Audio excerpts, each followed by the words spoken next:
Good evening. This is our second show this week, and we're so Hey happy to guys. be here. And we have Gary Salyer with us again. He's down in the green room currently, and he'll be with us as soon as his bio video plays. Mama's a little pixelated right now because she was doing Yeah, something I'm on. trying to do two things and I'm like, oh, Right. So trying to we're gonna upload give a her, picture. Stop it. yeah, just one little picture, and then she goes all in and out, in and out. But she she will be back. But I'm gonna play the bio video, tell you a little bit about Gary. He is a returning guest. If you are a faithful watcher of our shows, then you know that he's been on here before, and I think a couple times. And I love him. He's the love doctor. And hey, I'm really big. All right, but here is his bio again. So you're gonna love it. I worked hard on it.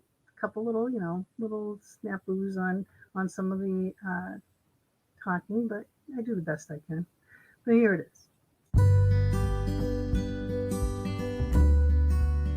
Good evening. I am Gina B with Mama D every Thursday evening from 8 to 10 p.m. Eastern Standard Time, right here in the Fox Den. And tonight, returning again, is Gary Salyer. He swore after his first divorce that his next marriage would be different. So when his second marriage crumbled almost a decade later for nearly the same reasons, he was devastated. He felt like an utter complete failure, and all he could see was hopelessness on the horizon. But he was determined to find another way. He was not going to be that guy who bounced from marriage to marriage, never really learning anything. So he found someone to mentor him and explored his past, and he read books, lots of them. In fact, he dedicated himself into doing the deep research about all things love. He had deep conversations with people he loved. Most of all, he did deep transformations that unlocked his heart and released his soul to love as he always had imagined. Then something wonderful happened. Love. And how to make it lasting became his life's highest calling, a new way to love. He let go of all the stories he'd been telling himself about how he wasn't good enough for love, and he decided to live a life of real love instead. In the end, his heart opened up to love in 1,000 different ways. He quite literally felt like a man who had been freed from the bondage of his childhood and his past relationships. Then he experienced joy and peace of a man who had been liberated to live a life filled with love. This work transformed his relationship with women, inviting a whole new way of relating, and just felt better than anything he could ever dreamed possible. His heart is open to love in ways that invite even more love into his life. Now this is the life he signed up for. We're going to be talking to Gary about love in his book, Safe to Love Again, in the Fox Den. We welcome you back, Gary.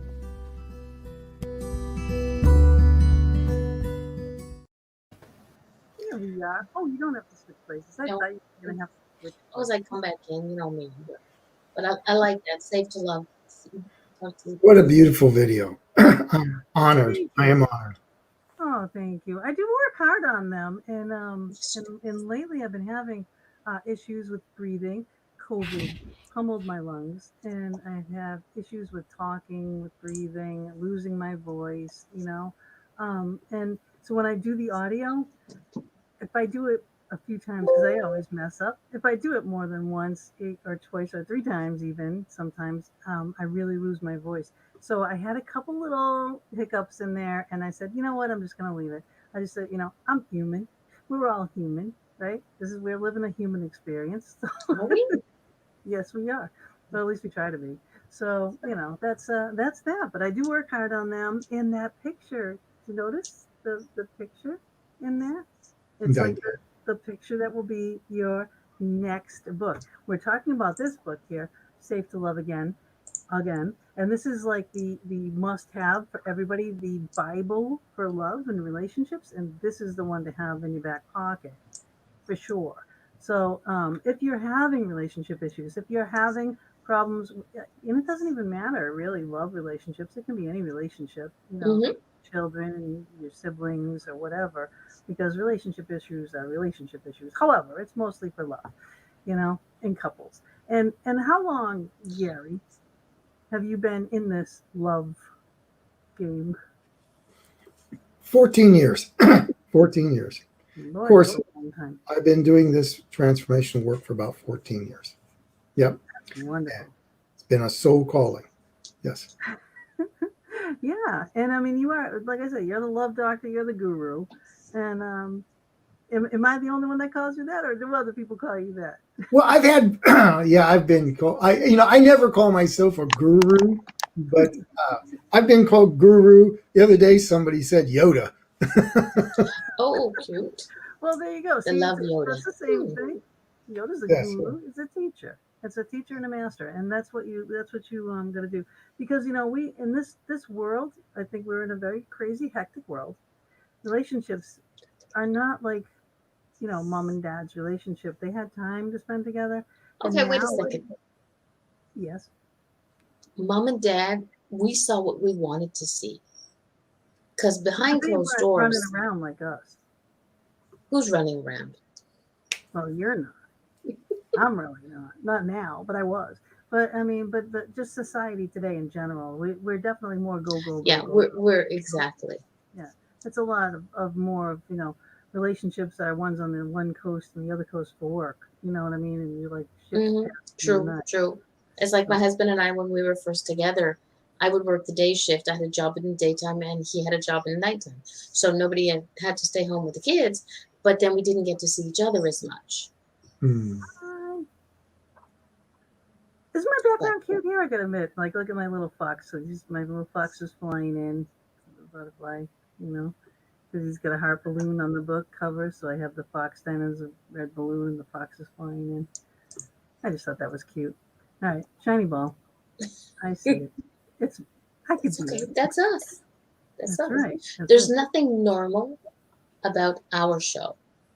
It's a conversation with friends, and we just conversate. And if anybody wants to eavesdrop, they can. And if they don't like what we have to say, well, ciao, baby. Ciao, baby. Well, but this is an important conversation. Like I said, it's about people connecting. And I mean, you look at the young ones these days. I used to work at a convenience store, and I would think it was funny because the young girls and young guys would come in. Oh my God, I'm so in love. She's it. He's it. They're perfect. Oh my God. And like a month later, it was like, oh, he doesn't love me anymore. And she's like doing this and she's doing that. And it's like, dude, as much as love is fun, it's still work. You still have to put work into it. It doesn't just float and happen.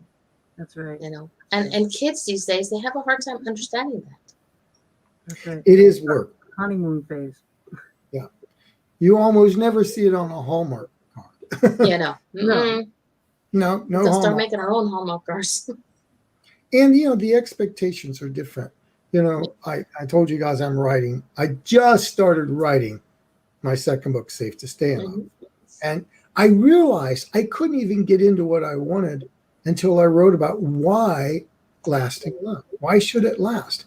And earlier this summer, it might have been spring, I was, on Facebook, and I was listening to a coach interview for young women. They were 20 to 25. Mm-hmm. And I was struck by the one who said, I have found my 5-year relationship. 5 years? What? I found my 5-year relationship. That's a long-lasting relationship. That was the high bar. Now, it's a foregone conclusion that if De Beers, who sells most of the diamonds in the world, they will never come out with a commercial and say diamonds are for 5 years. It's a foregone conclusion. Diamonds are forever, right? Yeah. And now that, maybe we just give some, maybe some onyx for 5 years, but I don't think that's going to roll too much. But that'd be the name of my dog, so let's not give him away. Say that again? That's the name of my dog, so let's not give him away, please. Yes. But, we've run a 50% divorce rate. Wow. For what? Since the late 60s. So we're coming up on about 50, 60 years. And if you think about this, there's another 15% that don't legally divorce, but they stay separated. They don't actually legally divorce, sometimes for insurance reasons, sometimes just for finances or whatever. So it's been argued that it could be as high as 2/3. And the really interesting question is, what allows that other 35 to 50% to create a love that lasts? That's the game-winning issue. Because I don't know that any of us, if you've ever been through a divorce, nobody, these are a painful breakup. Our brains aren't wired. These are very, very painful things.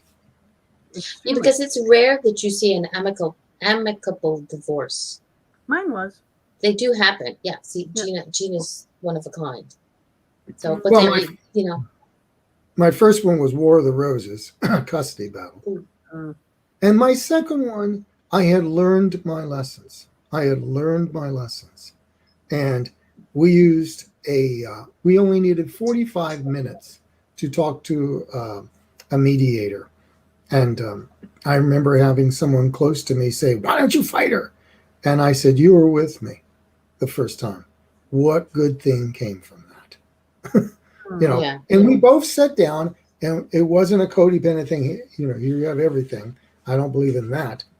But we both sat down, and we both decided that if we once loved each other, why would we want to destroy our lives? Yep.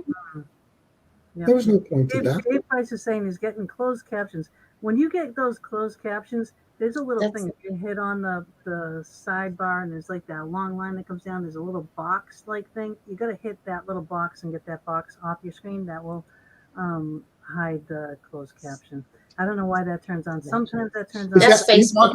Are you talking to me? No, Dave. Chat room. Dave, that sent this message right here. You're getting closed captions. Okay.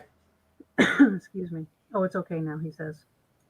Okay, he fixed it. I just wanted to say that so that I don't want to lose a listener because that's irritating when the closed caption comes up. I think. Because it interferes with what you're seeing, and it's for me when I'm watching a show, I want to hear the actual show and not have these little things pop up in front of it because it is distracting. Right, and then it'll go across Gary, and I don't like that. So, Which is one of the things that social media is really good at, distracting. Yes. And I think it is an attachment nightmare. All those little distractions, the heart and soul of a relationship are bids for attention. Little bids like, pass me the salt, when you coming home tonight. And in a 30-minute dinner, researchers have said a couple can make up to 200 bids for attention. Little tiny things. Now, we're human. We don't have an infinite amount of bids to give. And yet every social media app is trying to get this to display something every 30 seconds. And I've had to turn off notifications because nothing is more rude than being out to dinner with somebody and they have to keep looking at their phone. That's a breaking connection. It says you're not worthy. It says you're not seen. Yeah. Yep, I know. I hate that. I you know what? People hate me, because they can't get a hold of me all the time. I never have my notifications on my phone. I don't. It's like when I pick my phone up and there's messages there and stuff, I'll answer you. But in the meantime, don't get mad at me because, not even phone calls, nothing. I hear nothing. There's no sound coming out of my phone. I hate it. Only I turn it on if a doctor's office is calling me and I really need it. Then I'll turn it on, and then I always do it wrong anyway. Yes. There's 2 different things to turn on. So I don't know. It makes weird noises instead of my ringtone. I don't know. I always do it wrong. Whichever one I pick, it's the wrong one. But, but I never do. I don't have them. I don't like them, and I never have them because I do. Ugh. And what I did to do, and I hope my phone doesn't ring. I forgot to take my landline off the line during the show, so hopefully it won't ring. If it does, I apologize. But it shouldn't. It shouldn't. It's usually just telemarketers calling anyway. But we have to keep our space clear for connection is what we have to do. Yeah. Yes, we do, because this is important. This is all our lives, and everybody wants love, and everyone wants their relationship to work, but everyone is always so me, and like when you were saying your bids for attention, it's like, well, you're not listening to me because you turn it around and say that it's an attack towards you. you Yes. know, if I say something about me, and he'll take it as an attack towards him. And it's like, no, this is just how I feel. I'm not saying anything about you. It's like the communication and how what you're trying to say and how someone perceives it is completely different. Yeah, Men and it's women are true. different animals. Yeah. Yeah. And I think it's hard for people to listen these days. Not just hear, like you can hear the wah wah wah, the Charlie Brown teacher, but to listen to what people are saying, because we're so busy. And I've done it myself. Somebody wants to talk to me, but I'm listening to my own conversation in my head going on, whether it's a relationship between my husband and myself, or my children and myself, or any other person. It's something sometimes that you have to learn to turn off that voice in your head and listen to what other people are saying. The other person, if it's a relationship that's worth it, if you started something, it's worth it. So stop for a few minutes and just sit down and have a conversation. What do you say to people when they come in and say this stuff? What do I say? What? What do you say to people when they come into you and say just this? We're talking, but he's not listening. She doesn't listen to me anymore. What do I do? That type of thing. Okay. All couples, it's funny. All couples come in and they're always pointing the fingers at each other. One of the things, I think one of my chapters in my new book is going to be called Rat Yourself Out First. They come in and they say, well, I just think she's really cold, and our sex life has not been there. I may be lucky to get it every 3 months, and it's just, and I just feel like no matter what I do, I can't get a win.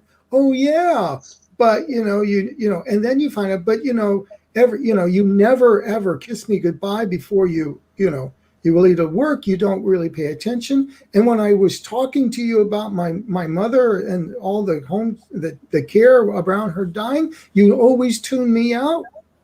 Oh, we forgot to mention that.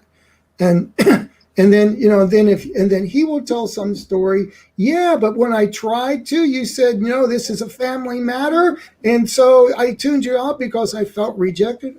Oh, and you get these stories that go back almost endlessly, but nobody, what they're trying to do, they come in and people function like there's some huge celestial court that's going to say one of them is right, and you can be right or you can be in a relationship. I'm right. Yeah, I have yet to see it. I would love to have the guy walk in and say, I never give her enough attention. I don't really listen to her. No wonder I've got a long way to the bedroom. Gosh, I'm always critical. I'm critical like my mother. No wonder the guy tunes me out and wants to watch football. You just never hear that. They walk in, and most people are managing the problem rather than the connection. Right. They will argue in ways that lose connection because being right or managing the problem is more important than the connection. Winning couples that really know how to love each other, they are monitoring the connection. They're knowing in that little 6-second moment, gosh, when I said that, I noticed her head went back. I wonder how she feels about that word I just said. Oh, what'd you think about when I said that? Well, I really didn't think much. Oh my God, what did you take that as? Oh, I took that. I'm so sorry, honey. That was not what I meant. Now that's managing a moment. That's what I call managing a moment. That is, like, I think the hardest thing to say. Yes. I'm sorry. It really is, especially saying I'm sorry when you really, really, truly believe you're right and you're really that adamant and that strong-headed, or whatever. Those two words are a tough thing, a tough nail. You know what I mean? It's just really hard to say. And even if you disagree, find 15% of it you can agree with. But it's about, all relationships goes back to what you're saying, they're difficult. They don't have to be horribly excruciating, but there is always, in every relationship, there is a cycle of connection, disconnection, and then reconnection. And that's been the case since you were little. Because think back to this comes from a childhood attachment researcher called Ed Tronick. He spent most of his life researching attachment in little babies. Yes, and notice that like 70% of the time, moms make a response to a baby. The baby makes a bid, usually called a cry. We think moms get it. They have this superb sense of intuition. They just read. But 70% of the time, the first response isn't what the baby needs. But what moms are good at are being persistent. Okay, the bottle didn't work. Then maybe the binky does. Okay, the binky doesn't work. So maybe the blankie does. Okay, maybe they need breastfeed, whatever, right? And at first, there's a disrepair. There's a disconnection, right? Yeah. And then eventually, the baby says, okay, wait up. Okay, I know there's going to be a reconnection. And the moment the baby learns to trust that I can trust this relationship will be repaired, that's the moment that secure love styles are born. You have to have a certain amount of disconnections so you have relationship confidence. So many couples, they sit there and go, oh my God, I'm so afraid of having a fight, because they don't have relationship confidence that they can fight fairly and they will reconnect. And what Tronick, he's wrote a new book called, what was it called? The Power of Discord. He said that it's this discord and the ability to repair well that creates really lasting, secure relationship where you can relax. It was funny. My son was getting married 3 years ago, and I had two best friends showed up at the wedding, and one of them been married like 35, 40 years, right? Mm-hmm. And we went out to eat, and they get in a fight at Denny's, right? And here we are, in California. I'm thinking, really nice places, but they wanted to go to Denny's, and they're fighting, and I say to my best friend, the other good friend, I go, tell me I'm not going into session in 5 minutes. Yeah, I know. Do you find your friends do that to you a lot? No, not really. But what was interesting was this. She just turned and said, stuff it, Salyer. She goes, give us 5 minutes. We'll get this thing worked out. She knew, and she knew. She knew. She had relationship confidence. We are going to work this out and work it out well, right? And, well, I guess some couples have figured out how they give themselves that time set. Yeah. Yes. Oh, some people pick fights just so they can have make-up sex. Yes. Well, yes, make-up sex is a good thing, but notice that I don't have any research on make-up sex. I know that I think all of us have tried it, and it can be good so long as there's a real repair, of the fundamental thing was, where relationships go south is when there isn't repair. Then there's always some part in us that says, oh my God, I can't give feedback. I can't, or some point that becomes avoidant. And when we stop giving feedback, we're afraid of the consequences. This is when you get the pull-aways, either verbally or physically, that drive the other nuts. Yeah. So repair is the heart and soul of keeping a relationship intimate. And of course, if the intimacy goes, eventually that make-up sex gets less and less between. Yeah, go ahead. Yeah. Okay. But yes. But Mick, Jesus, Mother, God, Joseph. And just what we were talking about. And Gina's phone just went off. She stuck it to my phone. But makeup sex is one thing, but it doesn't mean that the connection, like you say, the conversation, because makeup sex is great, but if in the morning when you wake up, that repair hasn't been done for what they were discussing or arguing or whatever you want to call it, then makeup sex, out the window.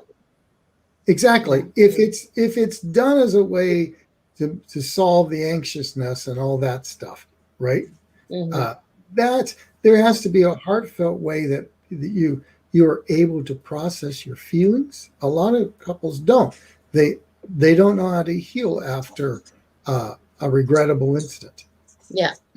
And so if that thing stays there, it comes out sideways as repetitive. When then there's a conflict that hasn't been resolved, it stays in the hopper, and then it comes out sideways as unnecessary criticism. Yeah. And eventually you just get the slow erosion, right? Yep. That's what you get. It's all about repair. You don't get that conversation anymore. You get that under the breath. Oh, it's like, yeah, okay, you took out the trash last week, right? And I've been doing it for the past 3 years, right? So little things like that don't do it. Yeah. Yeah. Yeah. It's always a competition. Everything's a competition. Well, you do this and I do that, and I do this and I do that. You know, it's like, why? Yeah. It's like, all right, we divvy up things we need to do. We have chores. Chores. Households have chores. Relationships have chores. Divvy up the chores. Yes. You know, but yes. But what have you run across though, like during COVID, as like what's like a couple's main issue? And now that it's kind of laxing a little bit, has it gotten different? Well, yes, COVID is going to be here for a while. And one of the things, there's now research on it, is it's resetting our autonomic nervous systems towards more suspicion, more awareness of threat. We were born to, this is called something called Polyvagal Theory, if you want to know about it. Our brain is different than reptiles. We evolved to seek safety by connection. That's our first line of feeling safe, is to seek connection. That's not so much for reptiles. You know, they're on and off. They seek threat, or and then when connection fails, then we go into fight, flight, or we can do something called fawn response, where we try to fix. And if that don't work, then there's something called shutdown. But notice that our systems are wired to seek connection. Yeah. It feels so when we hear this big bad virus out there, some part of us wants to connect. Well, when the connection becomes the threat, this really puts, the monkey wrench into the works, right? And so we are, we have become a society that fears connection.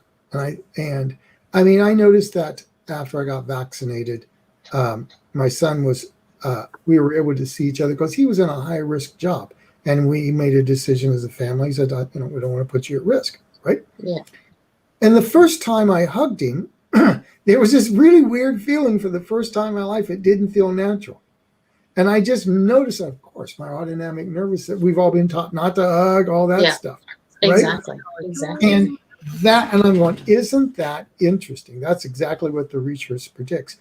We're going to have to learn to work with that part of us to, and find out what sort of safety we all need. Everybody's got different varieties of this. Some people have different medical needs, some not, and we're going to have to consciously realize that we're going to have to teach our brains it's okay to seek safety and connection.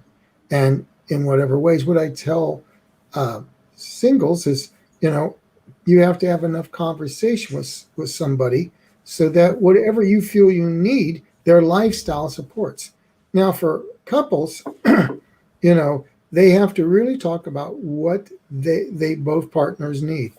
At the beginning of COVID, I was getting couples where he's like, well, I want to keep my bowling thing, but she had a sick mother, and if she gets it and the bowling from the bowling league and her mother dies, there's going to be a huge marital problem. Well, you're not going to control me. And he goes into his 5-year-old, right? Now, this is not going to do that relationship any good. No. That's not sharing influence. I'm more concerned about myself than the needs of the relationship. If he were with somebody else, maybe not. But she had these concerns about her mother, and he had to turn toward that bid. Can you keep me and my mother safe? That's just the deal. And what I call that is a feeling of cherished and protected. Everybody's got a little different feeling, but we all want to feel cherished and protected. Yeah. And whatever way that feels. Yeah. But then you get there, and then it's like you got to maintain that feeling. Yes. Relationships are dynamic. And people think, well, we got it up there and now it's going to keep running. Well, you tell me anything that keeps running just by letting it go, on autopilot. Yep. And the fact of the matter is Harvard did a study based on long-term adult identity. And, there was a kind of a common myth that once you get to be 15, 16, 17, you have an identity and it pretty much stays that way. So they started tracking people like 60 years ago at 15, and they had them just write a description of who they are. And then I think it was every 10 years, 25, 35, 45, 55, 65, and 75. And what they found out is once they tracked them long enough, these 75-year-olds, when they showed them what they had written at 15, they didn't even recognize themselves. Every 10 to 12 years, adults have different identity changes, some more than others, but we are not the same people with the same needs. Yeah. Well, every 7 years, physically, we change. I mean, yes. You can all of a sudden have allergies that you didn't have, and that's a study too. But it's every 7 years, so you can physically change. But yeah, I mean, but then again, I mean, I can see this. Like I don't know how that they would basically kind of control what you're talking about, because so many people change. I mean, like maybe when they were a teenager, they were an addict, or maybe when they were in their 20s, they were an addict and alcoholic, and then they got sober, and then maybe they went back. You know what I mean? So there's variables in there for sure. But I think they were just noticing that people automatically changed. That there was no control group; they were just tracking them. But when I was in college, which was a little while ago, just a little bit. All right. I heard something that stayed with me. One of our professors in a course in marriage and family relations brought in 3 couples. There was one couple that was just newlyweds, and they had just been seniors on campus, the year before. And I remember thinking, oh my God, she married him. How did that happen, right? I did. I mean, she really did marry him, And then there was this old couple in their late 40s. And then there was, because I'm like 21, right? And there was a couple that had been married 63 years. He was 93 and she was 88. And we had this like disrespectful football player whose first line of question was, so what's it like? He said to the 93-year-old, so what's it like being in a marriage without sex? And the guy looked at him and says, I don't know. You'll have to ask an older man. And by the look of her red face, I knew he wasn't lying. I said, oh, I like this guy. I like him a lot, But the next question was flooring. About a half hour later, this disrespectful kid asked him, so what's it like being married to the same woman for 63 years? And this time he took a little more exception. But his answer was stunning. He said, well, son, if you're lucky enough to have a woman stay married to you for 63 years, he says, I've got something for you. If you think you're married to the same woman for 63 years, you've got another thing coming. He says, I've been married to 5 women. And every 10, 12 years, she would change, and the marriage would have to change. Her needs would change, and I would have to show up as a different husband. And he described the 5 wives he had been married to. And I swear this woman beamed like, I am loved. And I said, wow, look at that. Mm-hmm. Look at that. And he said, so if you think you're marrying and if you don't, he says, love isn't about finding exactly what you want and it stays that way. They're not a bird in a cage, right? Love is about learning about that essence, and it's about growing with them, changing with them.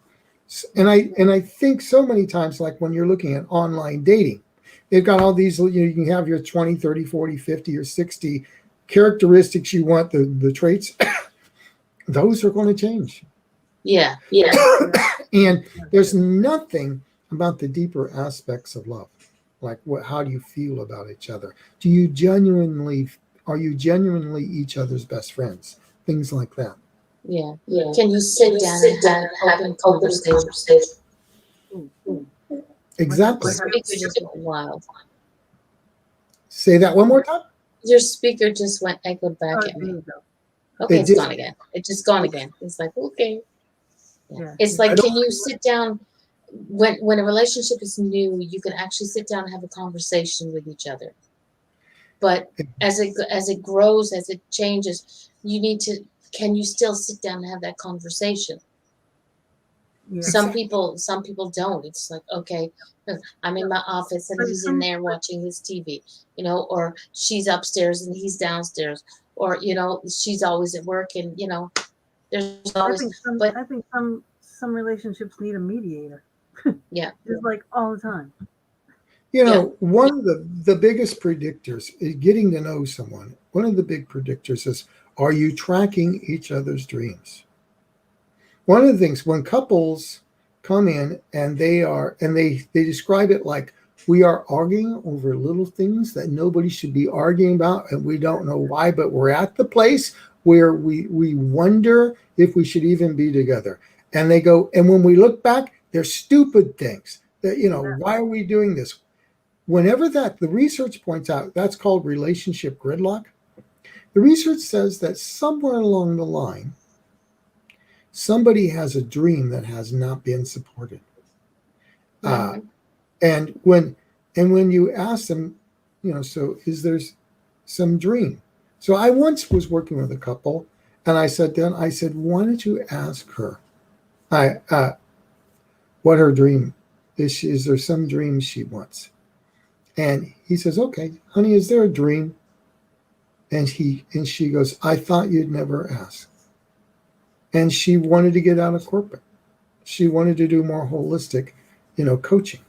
And she wanted to get out of the rat race of corporate America. And she was fairly high up in HR. And what I suggest is that couples, especially men with women, every 3 months, or at least every 6 months, right? Say, honey, what's your dreams? Once you find it, check in with that. Are you still got that dream to improve your bowling average? You still have that dream to get out of, and dreams can be anything. It can be bowling average. It can be, it can be getting in shape. It can be having, a change of career, whatever it is. Yeah. And you've got to keep tracking. This is what's called the marital friendship. Yeah. You've got to treat each other like you're each other's best friends. And the key is to bring out the best in each other. The best in each other. Yeah. And because trust is huge with that. Yeah. Oh yeah. It's like if somebody says, like you say, one of the dreams, my dream is to get into shape. And it's not happening. And things are not working well, like for me getting into shape. And then all of a sudden he turns around 3 months later, I thought you were trying to get into shape. It's like, that's not the way to help. It's just like, you have to watch the words that you use. Exactly. Well, and the looks on the faces. Yes. Oh, yeah. And now that's when we talk about bids in relation. The common denominator is bids for attention and love and support. Yeah. So say you wanted to lose weight. So you've made a bid for support and acceptance and encouragement for that. Mm-hmm. Okay. When a spouse has said, well, I thought you were going to get in shape, that's a turn against. That's not turn toward. Mm-hmm. Now, turn away is not much better. That's where they just let you go to yourself and they never do anything for you. They're not there, and then Well, a great one would be to turn toward and go, well, hon, I love you. What do you need? What sort of support do you need? Yeah. And you can say, well, it'd really be great if we could eat more salads and not meat and potatoes. All righty, honey, we can do that. Or what if you went on walks with me? Fine, I'll go on walks. Right? Whatever the bid is, you find a way to turn toward. Yeah. Not against, not away. Mm-hmm. Very true. And I like that. I do like that a lot. Because that makes perfect sense. And it is, women and weight, touchy subject. Very, very, very. Oh, Do yeah. I look fat in this? Touchy subject. You tell me any male that doesn't know that one, That's when you turn around, baby, you look delicious in everything. What was it, about 20 years ago, I was at a best friend's house and we were all having Thanksgiving supper, she and her husband, my son, who was 19, there was me, right? And her cousin was over, who had been a former model. And she comes in, we're all just eating at the Thanksgiving table. And she looks at us and she goes, oh, okay, you three guys, do I look fat in these white pants? And we all went stone cold silent. And she goes, look at that look. Even the young one. I mean, none of us wanted that, So she said, either do I look like I'm fat now, or in the white pants, I can't remember what it was. But, there was, all of us had learned socialization that none of us really want that question asked. It's, the more appropriate question is, honey, do I look good? Do you still find me attractive? That's what you're really fishing for, Right. And the wise husband says, absolutely, baby. Yeah. That's what you need. That's exactly. But Ashley's been putting up some pretty good comments here. But I like this. How many people would go further with the right support? And that's like the nail, right in the head, right there. It is. It's stifled easy. With the right support. Now that's, a lot of times there's something to go. The average couple waits 6 years after they know they have a problem before they seek help. Now, most of us, we have a light go off in our car. We don't wait 6 years. Nope. Yeah.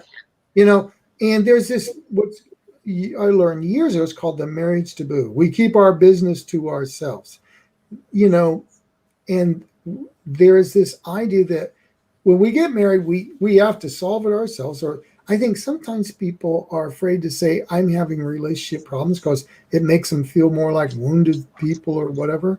We all need support. Right. All of or us. A gripe session. Yeah. We have the girls' gripe session all the time. And I'm sure the guys have the gripe session all the time. That's just the way to vent and release things, I guess, outside of the home. And that's fine. As long as you're not disrespectful to the other one, you may say, he does this and he does that and she does this and she does that. And, and not to be like, well, I hate this and I hate that. I think it's like, just pick your words, to. Well, women have different conversations than men do. When women go out with their friends, how's your relationship going? And I know, 30 years ago, I have a really good friend. I have two from high school guys and one that's a 30-year. And the first time we go out for lunch and she's married. We are truly good friends. She's one of my best friends. She goes, how's your relationship going? And I remember thinking, who asked such a question? What do you mean my relationship going? Guys, if when you go on a date, women go, well, how was the date? Well, tell me what happened. And guys, no, like, they'll say something more crass. Did you get any or something like that, right? But they're not going to process you. Well, if you say, well, something really went wrong, they go, yeah, but there's no problem with that, is there? And most guys will shut that down, because men aren't. The male sex role is not about emotional expression, and it's not about deep connection. We have more right to feel empowered than to connect.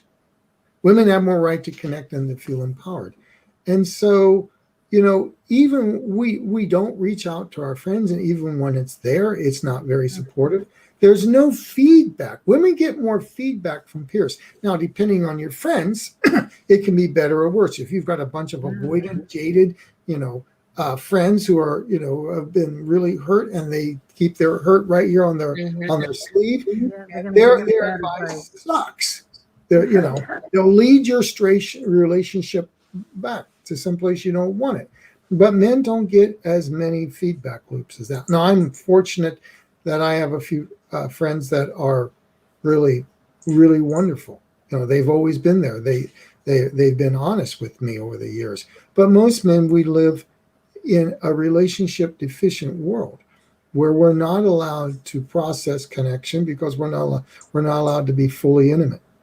And so then, of course, what do? The joke of all time is we pair off with women who want emotional connection. And I try to tell men, you've got to monitor the emotional connection.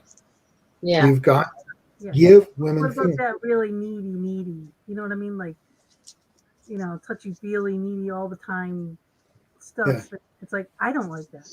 I'm not a hand-holding person. I'm not a coddler. I mean, that's just me. I'm just an asshole. I'm sorry. It's true. Right? But I'm not. It's okay. I still love you. Yeah. I mean, when I want it, but not all the time. You know what I mean? Yeah. It's like, you're hot. Just, Well, I got you now. Just be chill.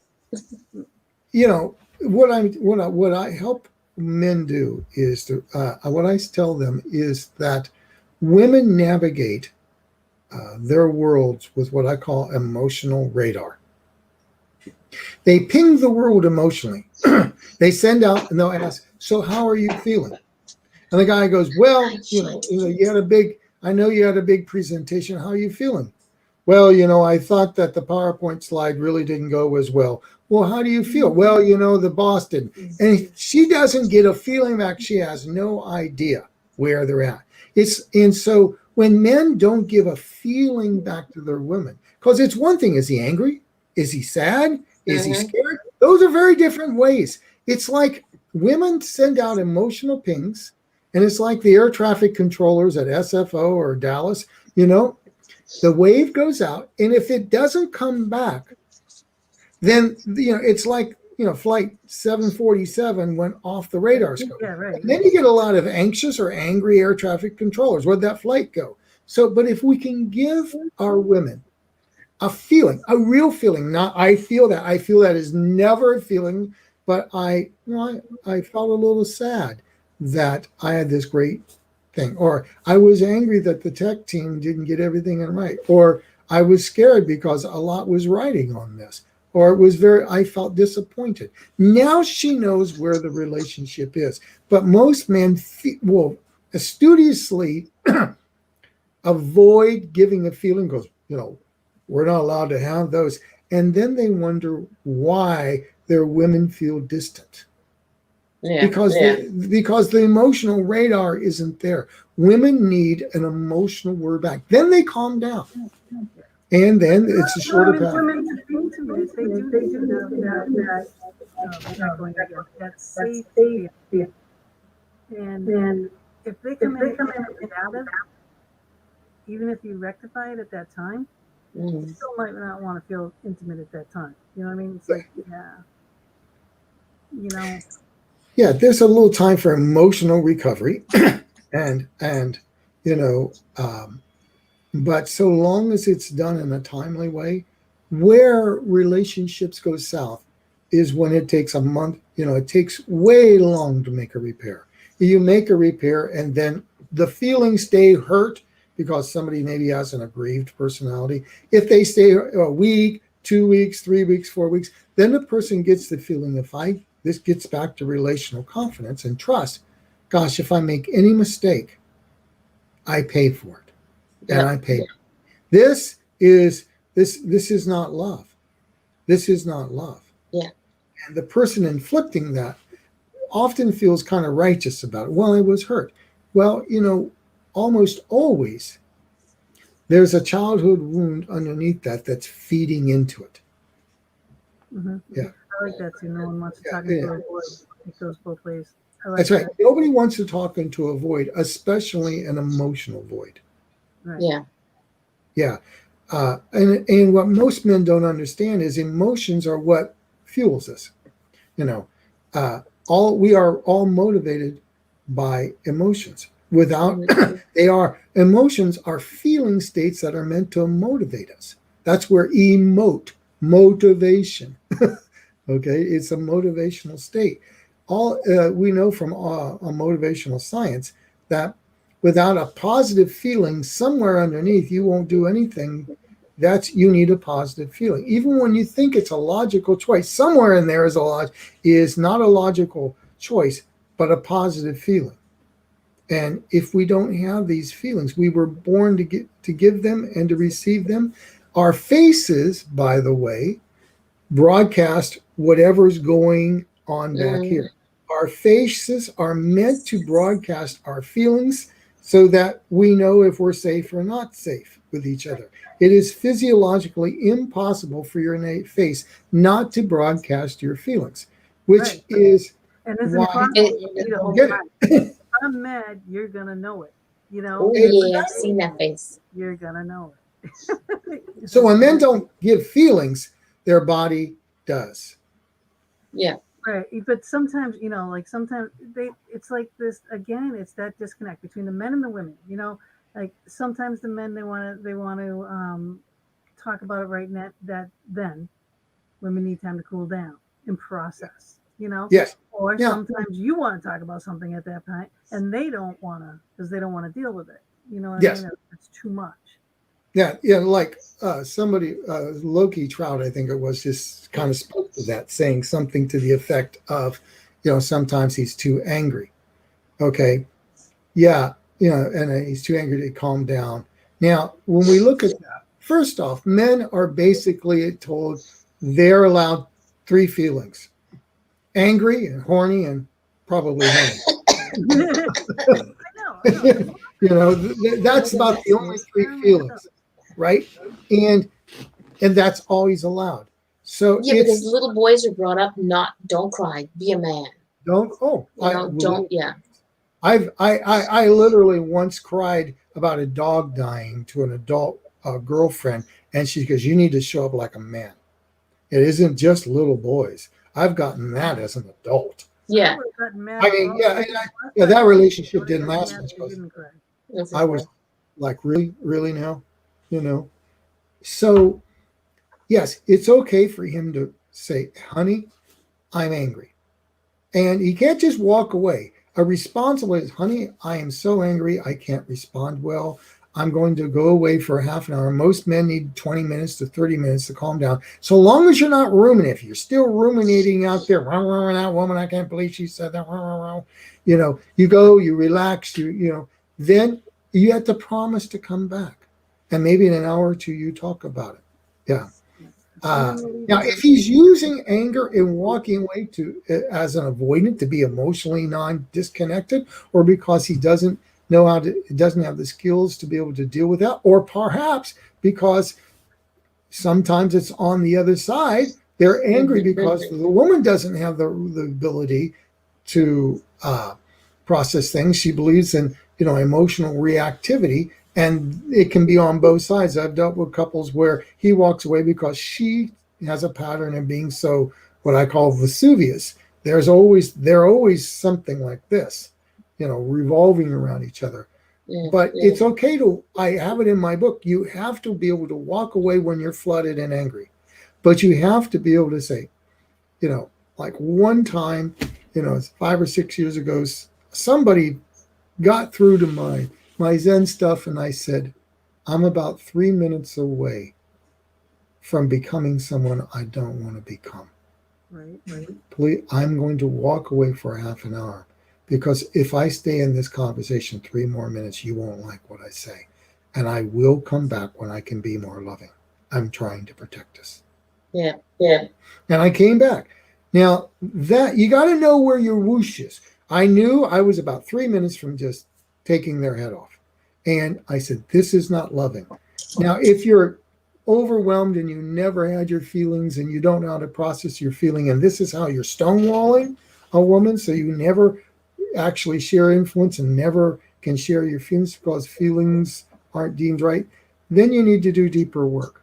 And you may even need to do couple work, because just walking away and just being angry, that's not love. That's not a turn toward, that's a turn away. It's called stonewalling. It's a way of keeping male power, and basically what they're, a lot of times those type of men feel one down, and then they get all walled off. When they walled off, they play a power trip. Exactly. Yeah. We are at our midway point. We need to take our little break.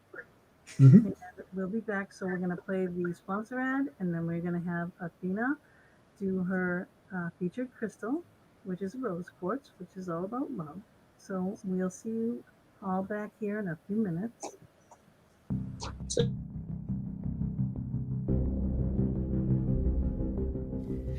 The Fox Den is now proudly sponsored by Vortex Ghost Gear, ghost hunting equipment made by an actual ghost hunter. Bob Christopher has been creating custom gear for decades. Vortex has equipment for all manner of investigating, such as proximity meters, which include the HTO, the V-Pod, and the trigger prop cats and dogs. For vibration, use the geophone. For manifestation, use the static dome, also offering fully customizable equipment designed for your specifications, such as using your team logo, theme, or a character. Our first, the Cryptochords box for motion and temperature, which also includes custom music, and the other customizable item is the Easy Scan Ghost Box. Visit www.vortexghostgear.com and get your equipment today.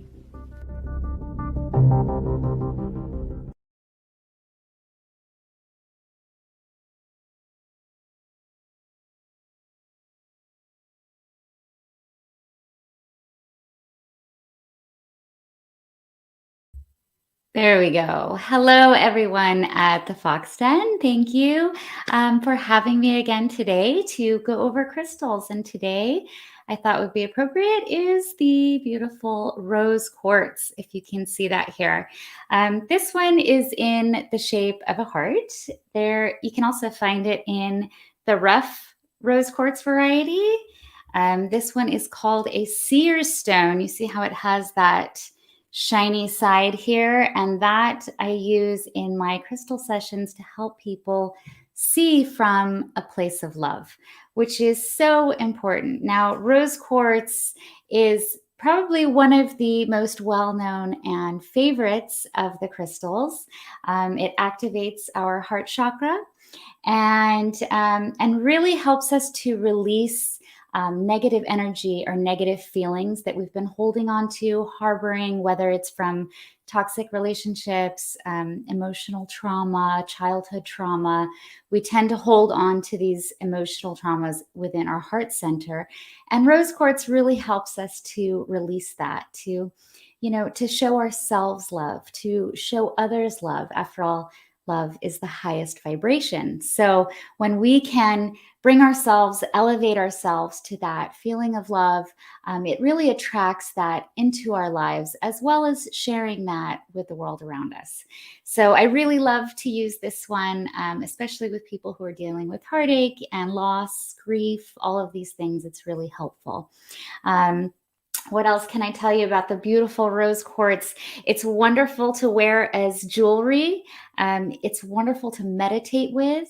It's also great to sleep with this. In the past, I've been known to sneak a piece under my husband's pillow, especially when I first started out with crystal healing, just to help us kind of renew that love bond and, kind of dispel any arguments that we may have been having at the time. So it worked like a charm. And a wonderful mantra that I love to use for rose quartz is, let's pull this up here, is I love and accept all that I am. I am loved. And this really helps us to tune into that energy and keep this one close. And you'll see the difference and the positive change in your life. Thank you guys so much for having me. It is such a blessing to be here. Oh, well, you know how much we love you. Yeah. That's awesome. Thank you very much. Again, another beautiful, beautiful addition. I'm so happy. Mama, you got to undo your mic. I am so happy to have you with us. I really am. That was perfect, as you are. Well, I'm happy to share the magic of crystal energy, and hopefully that touches on someone and they can use that in their own home, in their own practice, or slip it under their partner's pillow like I did. I know that's a good thing to do. You know, I mean, and what else does that show? That shows that someone's trying. Yes, absolutely. Absolutely. Well, thank you so much for having me, Dr. Gary Salyer. Thank you. Thank you for letting me add a little bit of love to your show. That's wonderful. And I hope that this was helpful, guys. Thank you. Thank you. Anything that adds love, I'm for it. Yes. Yep. Bring on the love. Yes. Wonderful. Awesome. Thank you again. And we'll see you next Thursday with another fascinating crystal. Yes. And a new crystal edition. Bye. I love. I love her. She's adorable. She's great. Notice her husband turned toward, there were some guys that might have said, "What's this rock underneath my pillow?" Right? But her husband, it sounded like he allowed it. He got it that this was important to her. This is, he turned toward her bit. Yeah. Right. Yeah. She has a wonderful relationship. She really does. Those of you who didn't see it a couple of weeks ago, we had her on our show, and we just loved her so much that's why she's now a part of it. Her book is that Raising Your Vibes, but her story, is just beyond crazy. She's from a Hollywood dynasty, and she was in a horrific accident, and she's a Reiki master and a crystal Reiki master, and she had her back hurt so bad, and her husband was like, "Geez, you're a chiropractor. Just heal yourself." And then she started doing it on herself, and that's talk about affirmation, but it worked, and it healed her, and took away her pain and everything. And she's had this fusing going on in her back and everything with a lot of pain. But her husband was right there. And then sometimes you just need that nudge, even though we know how to do things. Mm-hmm. We forget ourselves, that we know how to heal ourselves, we know how to fix ourselves, we know how to get ourselves out of a funk.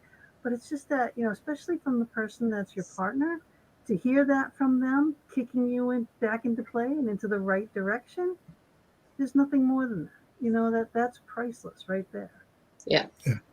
And here it starts with Ashley. There you go. Anything that communicates love and concern and registers on that your spouse's and your partner's map, that's a good thing. Yeah, it is. And the thing is, sometimes it's just lip service. Oh yeah, honey, I support you, whether it's being a man or a woman supporting their spouse. Yes, honey, I support you. But when you want to sit down and have a conversation about it, it's like, what? No, I don't understand. No, what was that again?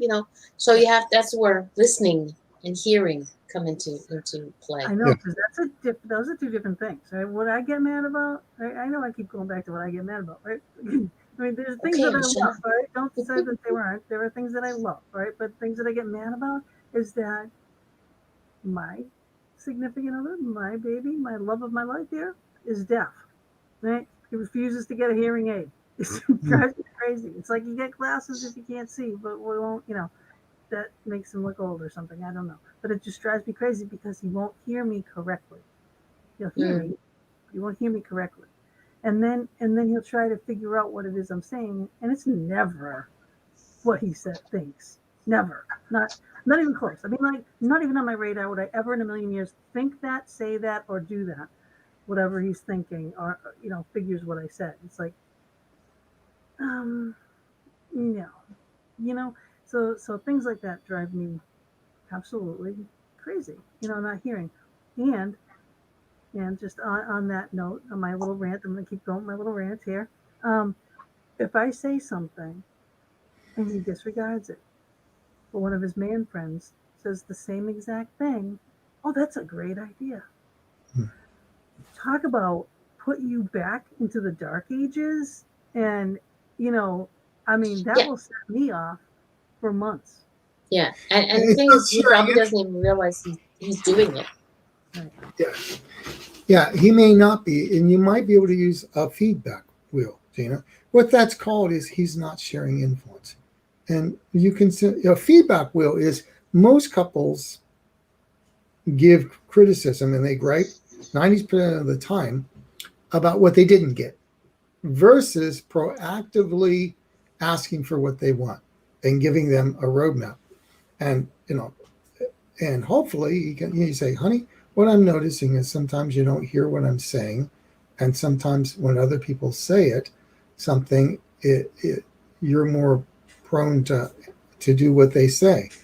And the story I tell myself is I'm not heard and I don't matter.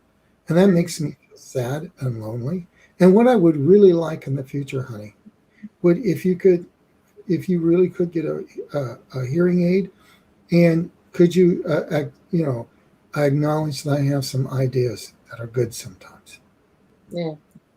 We're offering repair, a great repair for sometimes I tell it's offering repair like honey, I've been so busy listening to others that I failed to realize what a really good idea you have. Mm-hmm. I mean, imagine this is the repair for men. Honey, I've been so busy making myself right that I forgot to listen to how much sense you're making. Most women would fall off their chair if they heard that from a man. Yeah, especially the first time. I mean, because then you expect the conversation to continue if you hear it once. But you have tools, in your book for just such occasions, and you have the cards and everything is available that you have in here too. The perceptual filters, they come in cards, and they're amazing, and really, it's kind of like, well, duh, but you don't think about this. Yes. You actually read it in black and white in one of your little cards that are at the ends of your chapters, and and what it's relating to. But there are so many unbelievable, fabulous tools in here. But I think this book, I think like individual couples, singles, you read this book. When you get into a relationship, give this book to your significant other to read, and then talk about it, right?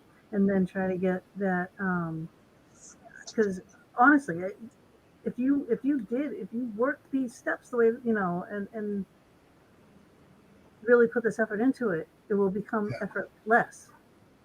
What's under I do give skills. The heart and soul of the book, and it's attachment theory, which is the science of how brains are wired to get loved and be loved. The new thing in here is that I argue is that when you are in a good relationship, all of our brains are expecting 4 core feelings. Yes, men, it is going to be a feeling. And everybody that feels loved on the planet, your brain has a natural GPS. Mostly these get set up between 0 and 3, or they don't. But our brain is expecting to feel welcomed with joy, worthy and nourished, to reach out and have your needs met, cherished and protected, and empowered with choice. If you are problem solving and you're not tracking those 4 feelings in a relationship, then you are ignoring your brain's natural GPS. What does welcome with joy look like? Good morning, gorgeous, or good morning, handsome. Or you come in at the end of a day and you go, wow, you're a sight for sore eyes. Worthy and nourished is where it's, you're tracking what they need when they make bids. You go, is that what you need, baby? Or you see them walk in and you go, wow, you look like you had a bad day. Come over here and get a hug. Or if she likes getting her feet rubbed and that, then you go, come over, I'm going to give you a foot rub. Whatever you've learned about her or him, right? Cherished and protected means your partner sees into you and sees an essence to you that they can't find elsewhere. Yes, they might, find pretty and blonde or pretty and redhead or whatever. But what they have, they see an essence that they can't find elsewhere, and they cherish that essence.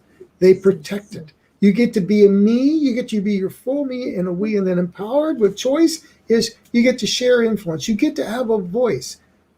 You get to feel empowered. When people feel, just think about it, if you're out there listening, think about any relationship, your current one or a past one, if you're not in a relationship, 1 to 10. How welcomed with joy did you feel? 1 to 10. How worthy did you feel to have your needs met?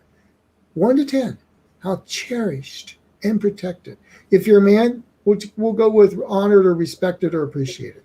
And empowered with choice, how 1 to 10. And I guarantee you, if one of those missings is, like 7 or below, you think, yeah, we could work on a few things. If there's 2, then you're thinking, man, what's my best friend's therapist or coach's number? And then 3 or 4 is a toxic relationship. People are not fighting about the content. They're fighting about what the feeling they get from the content. Yeah. It's not about the hearing aid. It's about feeling powerless or not worthy.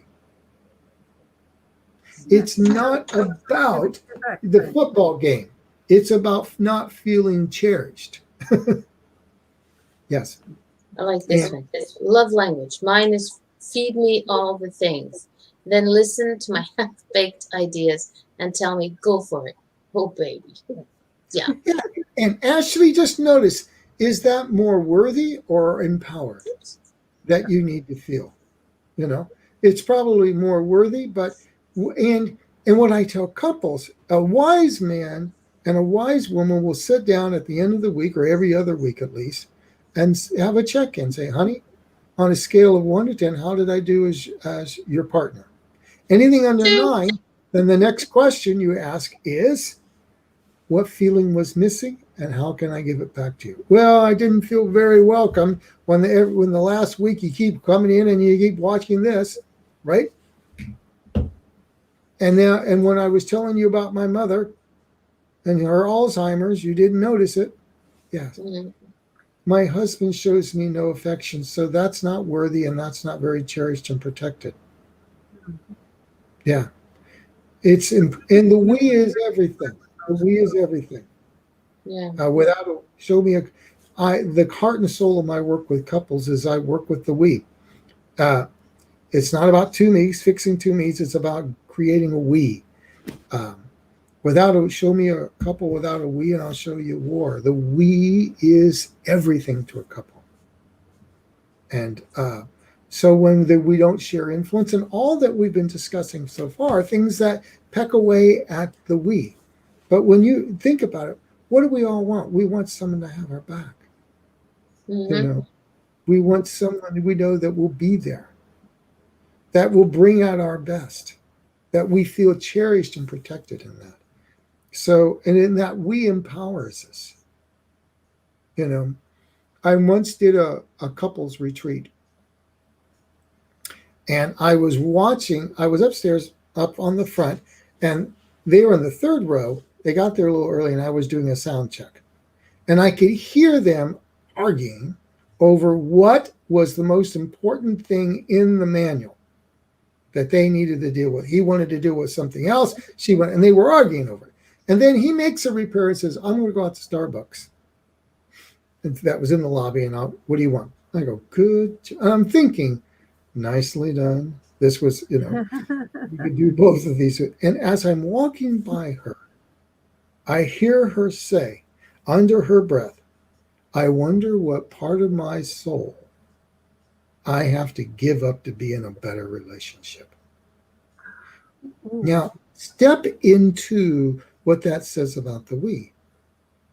Wow. I get to be a we at the cost of a me. Mm-hmm. That's not good. That's not good. This is not a cherishing and protecting relationship. When she feels I have to give up myself, I have to lose my soul to be in a we. Right.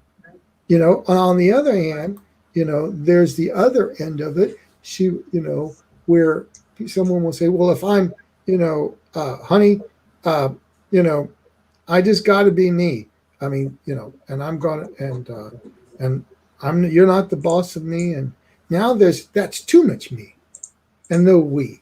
But somewhere in there, the key is to create a partnership that has a we, where we know that we cherishes the needs of both me's, and it's kind of the arbiter of the needs. So it's cherishing. The we is the cherishing soul of any relationship. Right. But then there are things that, certain partners will do that they say, well, I do this and this and this for you.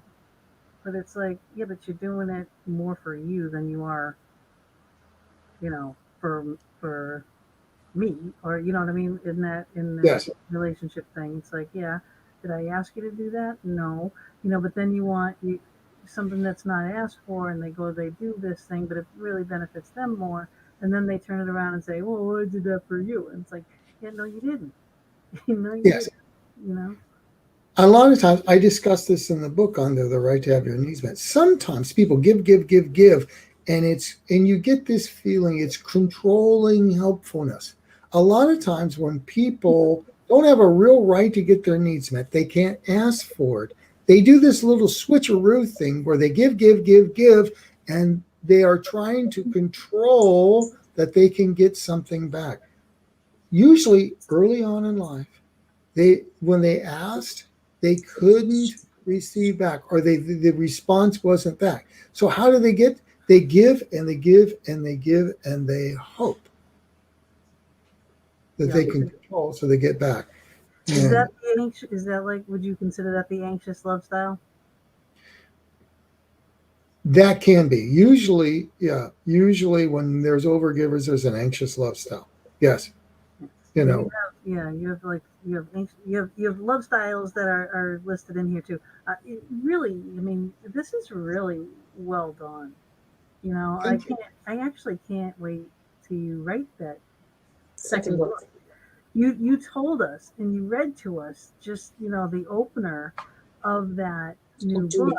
It's amazing. Do you want to do that for our people? Sure. All right. I'm right. The sequel to the book, which I knew when I was writing, is called Safe to Stay in Love.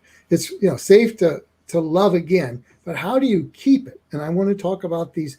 Love is won and lost in little moments, little 6-second moments, and it's safe to stay in love. And I realized that we have to make a case for why lasting matters. So chapter 1 is called Why Lasting Matters, and the book starts off with this paragraph. Excuse me for looking away for a second. If your relationship is worth anything, it's worth making sure it lasts. And yet, lasting seems to be the most fragile part of love these days. Nothing has taught me this lesson like the desperate rush of couples who came to me during a global crisis, all of them in a mad panic to repair, heal, and sometimes save their marriage from what seemed like a certain divorce. While they loved each other, none of them knew how to make their love last. Right. That is the conundrum. How do we make love last? Right. And that was like when I saw this comment come up over here, is it possible to come back from a long Cold War? And then it just automatically made me think of that first paragraph that you told us earlier, and I was like, well, maybe this would be a good time to do that before I put that comment up there. A long cold. Yes, it is. Both people have to want to. So you're going to, if you've had a long Cold War, then you do need to find some professional help. Now I know that and just doing this randomly, both people, like for instance, whenever there's a long Cold War, usually the marital friendship is in the Johnny Flusher. Whatever the presenting problem is, you can't solve the problem until you have restored the marital friendship. True. Because friends compromise and negotiate, and enemies do not. Yeah. So the rookie mistake sitting in a chair with couples is to start working on that problem instead of the friendship. And one way is, they have found out, there's been research done, that in as little as 3 weeks, you can start to heal that marital friendship. A program of sharing gratitude for just 5-10 minutes a day. Once a day, you share a positive adjective, and this is the kicker. It has to be done with an accompanying story of when you noticed it in action. Just saying, honey, I think you're so sweet. Yeah, that doesn't land it. Honey, you were so sweet. Like that time last week when you saw that little child at the store who really needed some help and was crying to find their mom. And I just thought that what a beautiful soul you were to stop and notice that child and help him find his mother. Or, I know you care about me and you're very caring, because when I got, all that flu last week, you brought me roses and Robitussin, right? And when you have that going in as little as 3 weeks, you can have a 50% uptake in positivity. But now you just don't up and do that. There's got to be all sorts of little things, but it's one of the ways. So I know that with the proper guidance, and you got to find out what's really underneath the marital disconnection. And there's a lot that goes into this, but yes, it can be done. But most couples wait a staggering 6 years after they know they have a serious problem before they walk in, And so a lot of times it's the man that won't walk in because he doesn't want to deal with his feelings. And then he gets drug in, right? In 14 years, I've had one man drag a woman in, right? And I knew, okay, now we know unicorns exist. I like that one. And it's usually the other way. And I have to say, when was the last time the lights went off in your car and you said, no, I don't need to go to the I don't need to take this into any type of a repair shop. Yeah, when the golden horseshoe comes on, yeah. I said, the moment it goes off, you check under the hood. Why? You go in and find out what's going on. I said, you would never treat your car the way you're treating your marriage. Yeah, because sometimes the other partner doesn't thinks everything's all, roses and unicorns. And one partner's thinking everything's so perfect, but the other partner's like, it's not, but you don't get it. And when I try to explain it to you, you don't get it. You don't see what I see. Exactly. And that tells you that, it is possible that one partner, they don't have a lot of emotional connection for them. Maybe, there's feelings about feelings. Yeah. And this, if you add, like for instance, in my own pilgrimage, I had a borderline mother. I remember the incident at 4 where her rage was so big and loud. There was a part of me that felt I was going to be destroyed. It was overwhelming. And what got associated was feelings are overwhelming. Now you just put the male sex role on top of that, and then you're really off to the races. Mm-hmm. So anger used to scare the crap out of me. Still does. Even any anger, because it would always go elsewhere. And so, if somebody isn't listening and doesn't understand the emotional state, there's all sorts of things, but you've got to find out why listening doesn't feel right. And it's one thing to restore these feelings I talk about, helping people to feel safe, being welcomed and worthy and cherished and empowered, because at one point in time, it wasn't so safe. If I had raised my voice and felt empowered to my borderline mother, I would have hit a wall. Empowered didn't feel good. It wasn't safe. But the other thing we have to is why you also have to give couples better skills. Just because people have done trauma work, or they've done like my work, which isn't trauma work, but it helps people restore those 4 feelings. Just because they've restored those 4 feelings doesn't mean they have the skills. And, to show you the difference, couples always give the feelings that they have. I would have noticed if we haven't restored the feelings first, you can teach them the skills. This is the opposite. But somehow the old feelings of unworthy or unwelcome will bleed through the skill set. reminds me of when I met my third grade teacher when I was 25 years old. I was always been teacher's pet. And she was telling me, what she used to do is she would always have guest lecturers. And she always have, so we're talking about, flowers. She'd have a florist bring in flowers, right? And then she'd show us the stamen and all that stuff, whatever. And she would have a greeter of the day who would walk in. There'd be a knock on the door and you'd greet her. So about 3 years after she had me, she had my sister. And, my sister took more after my borderline mother, who didn't do a lot of welcoming with joy. And Mrs. Graham told me, well, I thought I was getting another version of Gary, right? And yeah. And this would be great. What happened was, she goes, I'd like you to be the greeter of the day. She goes, well, how do I do that?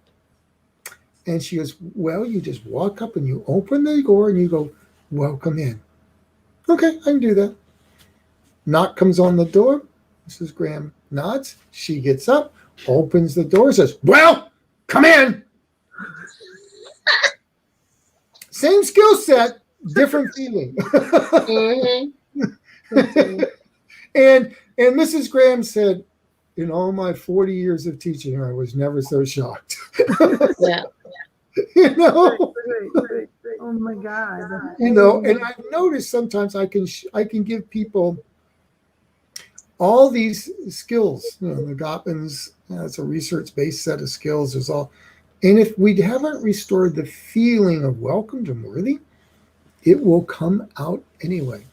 So we need both these secure feelings, and we have to feel safe with it, because if we do not reach out for our needs, we don't feel worthy.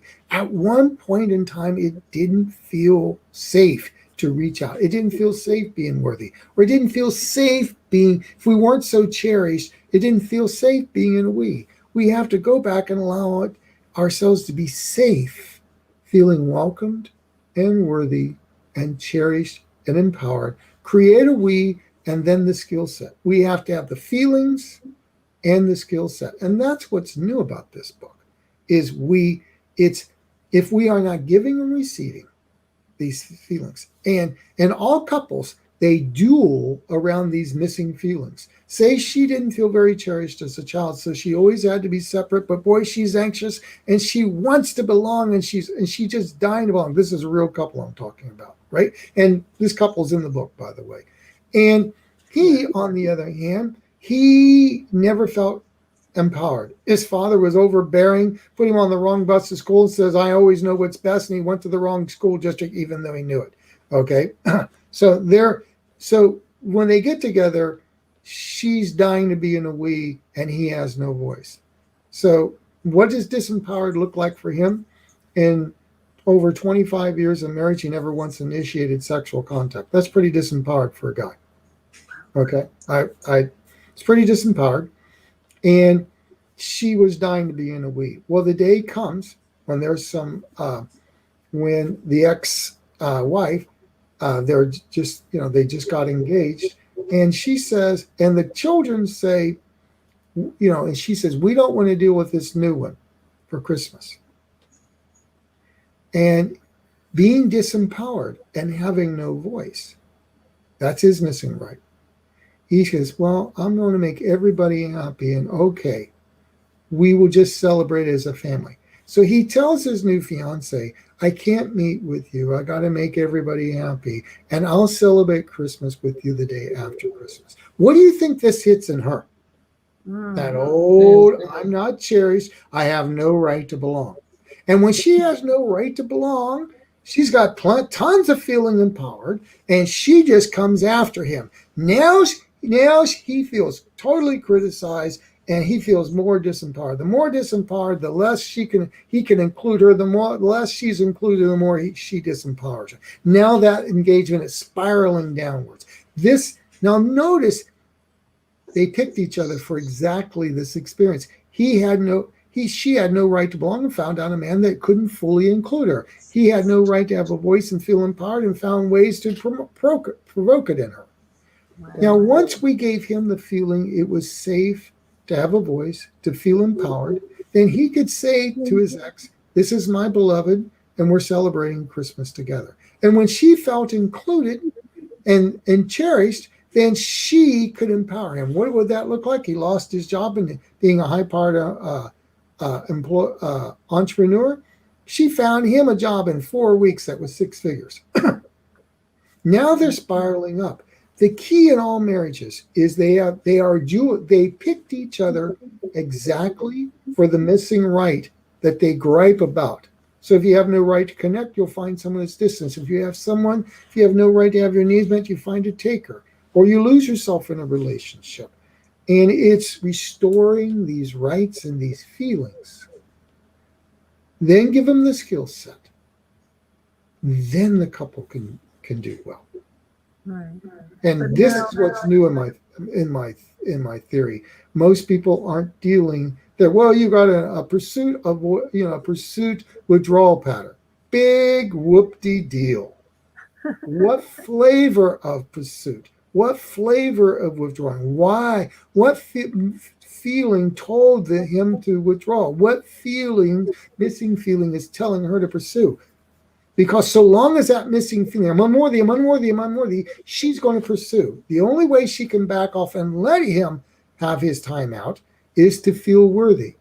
And then he has to have more feeling of empowered so he can say, honey, I'm flooded and I need 30 minutes. As long as he doesn't have the voice to say that, then he withdraws and walks away in a huff.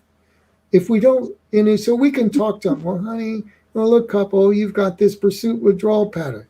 Big deal. That and $5 at Starbucks just might get you something, right? But if we work with the feelings and the skills, now you can do something with that couple. And Now then you can heal. what would be the percentage of the couples that you like, even with all the skill sets? Just, I mean, what's that point where it's just like it's beyond repair? I can tell you that I succeed in couples 85% of the time. That's a great percentage. It is, especially when you consider the statistics from marital success with traditional therapy. There's 28 to 35%. And a year later there's a 50%. Going back to the same old patterns. Okay, so maybe 20%. Because I work more with resetting the attachment needs, not the pattern. The pattern is there because of these missing feelings. A lot of people, they look at the pattern, well, we fix the pattern. No, the pattern is there because of the feelings. If you don't change the feelings, nothing changes because the patterns are there. People have heard for a long time that missing beliefs are your problem. Well, beliefs are there to explain the feelings. You don't change the feelings, they'll come out differently. And you can't give the skills because it's not just the skills, it's the feelings.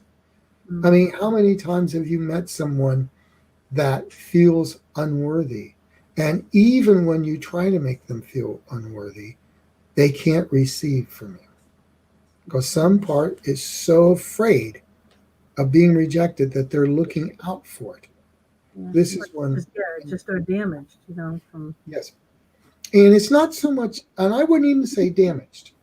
The brain is working perfectly fine. It took the best deal available at the time. And that part is working really super, super, super hard to keep you on the planet. The problem is the part that does our protection, is stuck in a timeless now. So it's still working on keeping you safe way back when you were 6 or 7 or 10 or 12. I mean, and if we can upgrade that part, it will gladly take a better deal, and then it will work just as hard. In my first marriage, she complained, Gary, I feel alone in this relationship. And I'd be studying away in my study, and I go, I don't get it. I'm in the same house with you, honey. I love you. But she felt lonely because I was always studying. Go back to when I was 4. If I'm down there in that kitchen, I'm going to get thrown against the wall. A we is not safe. For a 4-year-old, the we is being down there with mom. It's a very brass tacks thing, right? And so it was better to stay in my room, playing with my rockets by myself.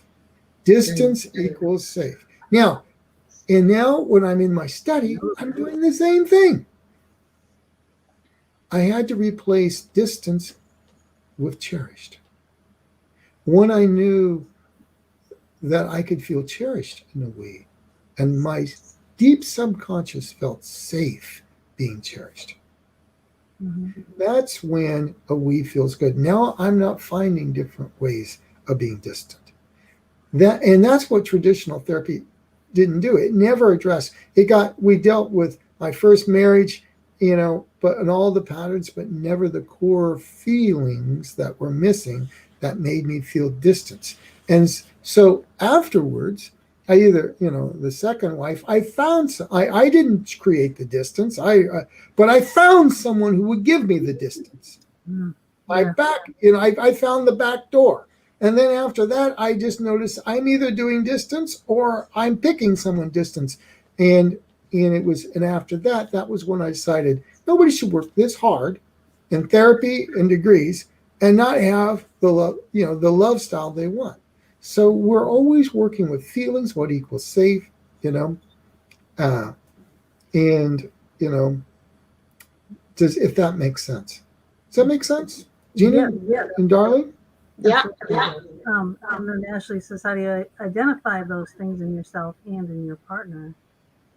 It's not so much a book like, but the book goes into this actually really, really well, way more than I can do in a podcast. Absolutely. How do you identify that? I talk about these rights, these patterns we relationship.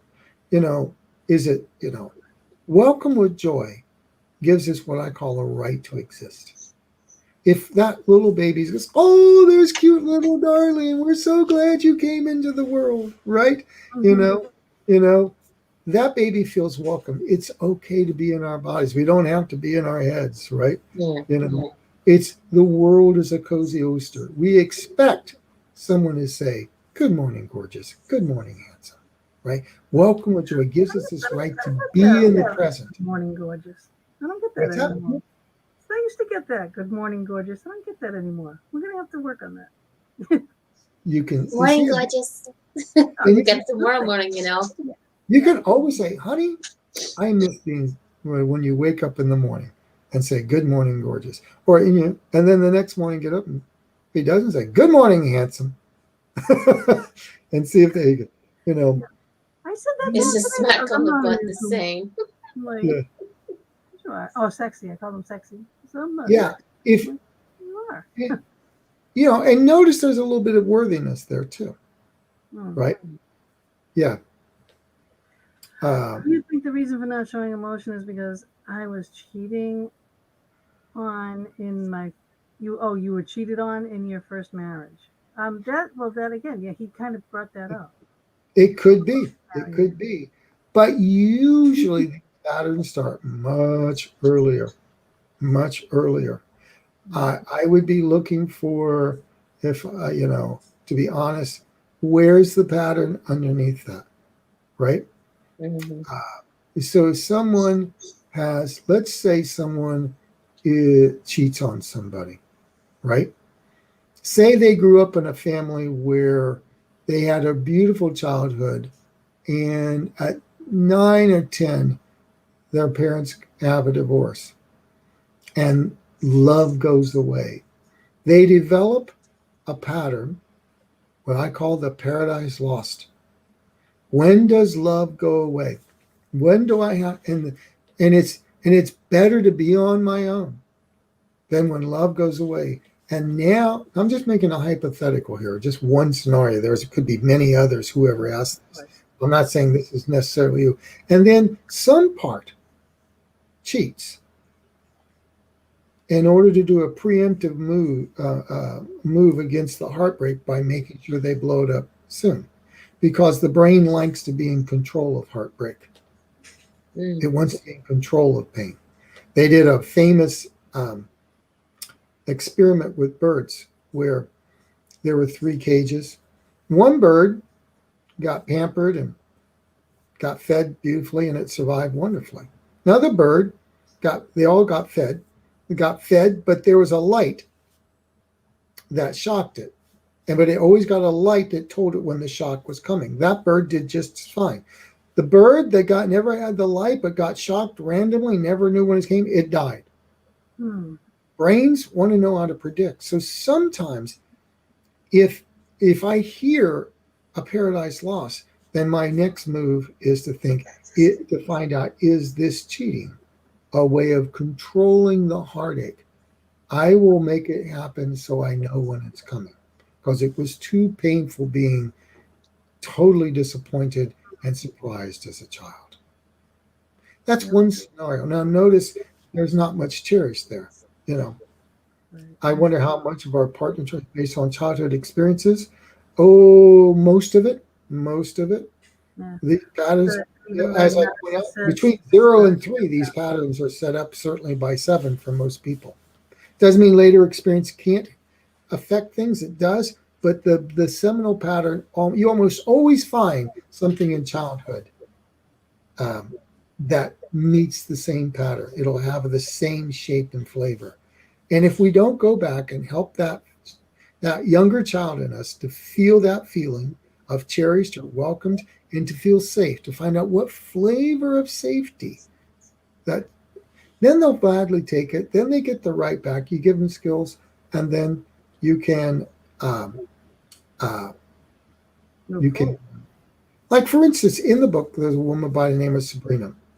Sabrina came to me with a happy marriage, 3 beautiful children, beautiful career, and she comes to me and she's got her purse on in the office I had, and she's looking at the chair like someone should be there. And she looks at me and she looks down. She goes, "My husband can't know what's going on." This gave me pretty much a clue what was going on. She goes, "I've been having an affair every 6 months for my entire marriage. And it's not what you think it is." She goes, "It's only for 4 or 5 times." She goes, "But on the other hand," she goes, "if this goes and he finds out, I'm going to lose everything. And I don't know why." She goes, "I just can't enjoy myself with him." And she goes, "And it's not like he doesn't do everything I ask.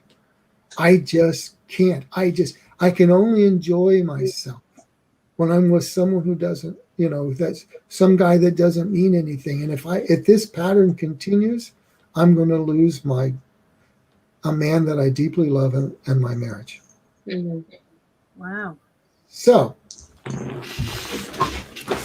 Yeah, it someone said turns that to out me, I that, wouldn't know what to do. yeah. So when she was younger, Mom and Dad didn't have a really great relationship. The book is filled with stories of like this. And the dad, without anything inappropriate, had a better relationship with her than he did with the mom. Okay? And so the mom gets jealous. And one day, the dad takes her, when she's like 4, buys a really pretty red dress and puts her in a little beauty pageant and comes back, and she did really super great, right? And she says, and the mom says, "Did you enjoy, Daddy? Did you enjoy, Daddy?" Now she's got a problem as a 4-year-old. If I am loved by a man who loves me, I lose my mother. And now she has to tone down being loved. But the words were, "I can't enjoy a man who loves me." And I picked up on the words, "I can't enjoy my husband." When we went back and reworked that, gave her a full right to love and be loved, then suddenly things changed so much in the bedroom that he was wondering what was going on. And so she says, "It's time to bring him in. He needs to know." So he comes in, and she described him as the most loving husband. And when we told him about the affairs, of course he was hurt. And he said to me, he says, I always wondered what the thing was, because every time we made love, there was a time I saw such incredible sadness in her eyes. And he goes, I just learned to accept it. I just loved her. So anyway, we patch up their marriage, and I will never forget, they're all good to go. They've got she's a totally different woman who can enjoy herself in bed. And they're walking down the sidewalk out of my office, and he gets 15 feet down, turns and looks at me and says, thanks, Doc. I'm really going to enjoy the next 15 years. Now notice why her say, the safety was if I can't enjoy the love of a man. And then all you have to do is turn on female sexuality, and that then you get a woman who can't have orgasms with a man.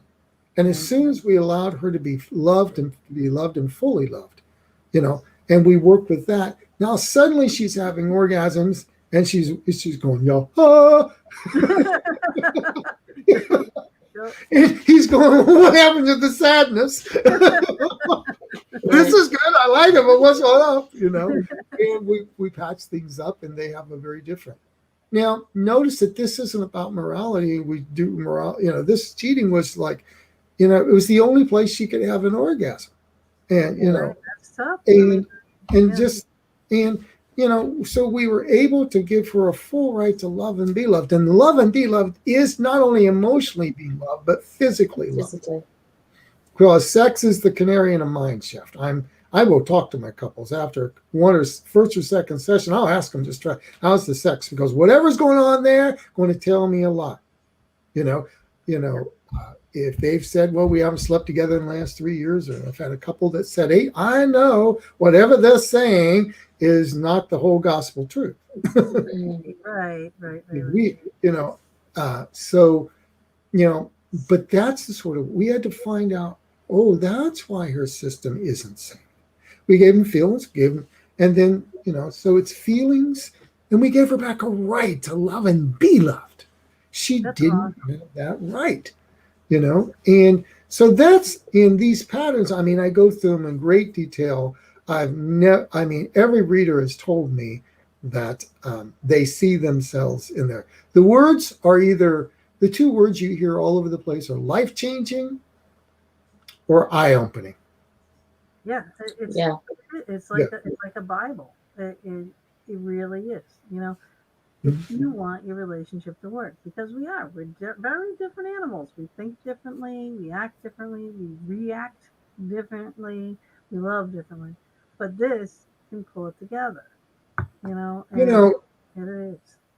When I wrote the book, I wrote it with a different mindset. Most attachment books help you to understand love. I did not care about that. I wanted people to know what real love felt like. Most people don't know what it feels like. And I wrote the book in a way so that when they finished reading the book, they knew what love felt like. If they know what love feels like, they will get it. Why can't we have this? Why, it's like, okay, well, let's do this. I mean, I'm not saying it's going to come easy, because it's not. I mean, to break yourself out of patterns, and you get stuck in a rut, and people that have been in a long-term relationships, whether it's for finances, kids, are just plain old comfortable or lazy, right? And they're just not working on anything, right? But you can bring it back. You can come out of it. You can communicate. You can get that spark back.